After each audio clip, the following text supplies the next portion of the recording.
नमस्कार साथीहरु, धेरैजनाले मेरो शेयरको अकाउन्ट एक्सपायर भयो भने रिन्यू कसरी गर्ने होला भनेर सोच्नु भएको छ। आज म तपाईहरुलाई स्टेप बाइ स्टेप सजिलो तरिका सिकाउन गइरहेको छु। च्यानलमा नयाँ हुनुहुन्छ छेउमा रहेको बेल हल्थिस्नु होला, लाइक गर्नु होला, भिडियोलाई सक्दो शेयर गर्नु होला।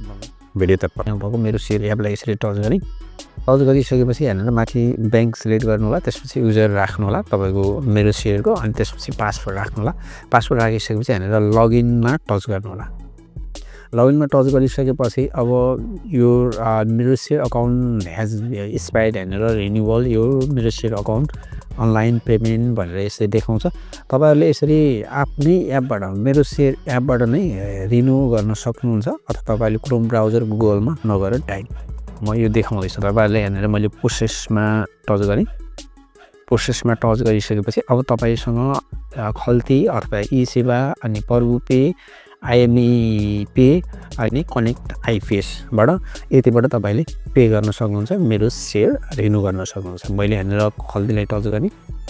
खल्तीलाई टच गरिसकेपछि अब रिन्यू अकाउन्ट भनेर हेरेर माथि सबै कुरा देखायो। एक्सपायर डेट भयो, मेरो शेयरको एक्सपायर डेट अनि डिम्याट एक्सपायर डेट भयो, यसरी देखाउँछ।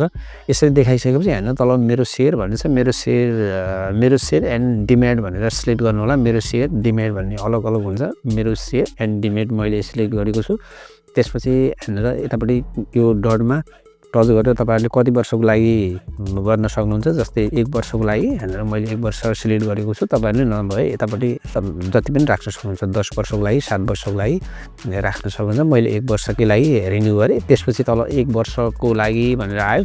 पेमेन्ट डिटेल भन्ने छ। रिन्यू 1 वर्षको लागि भयो। रिभ्यू चार्ज 50 हो, टोटल 50 रुपैयाँ भनेर यसरी देखाउँछ।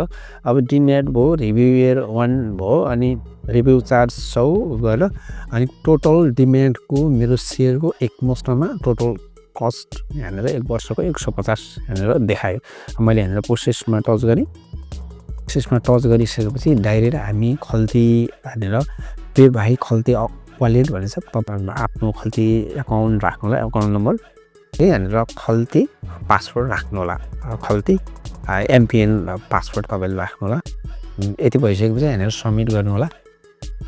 गरिसकेपछि अब हेरेर OPT कोड भन्ने हुन्छ, तपाईको मोबाइलमा आउँछ। मैले हेरेर अटो फिल राखेँ। अब OTP कोड पनि आइसकेको छ। पेज 155 भन्दै छ। हेरेर भ्याट सहित यति काट्छ। त्यसपछि मैले हेरेर टच गर्नु होला। माथि सक्सेसफुल्ली भनेर यसरी देखायो। अब म तपाईहरुलाई हेरेर यसरी बिल पेमेन्ट भएको बिल पनि रिसिभ भएको छ। अब म मेरो शेयर लगइनमा टच गरिरहेको छ। जस्तै मेरो शेयर अब तपाईहरुले आफ्नो मेरो शेयरमा गएर IPO भर्ने अथवा धेरै कुराहरू गर्न सक्नुहुन्छ। अब तपाईहरुले सजिलै आफ्नो मेरो शेयर रिन्यू गर्न सक्नुहुन्छ। यो भिडियो मन परे लाइक अनि शेयर गर्न नबिर्सनु होला।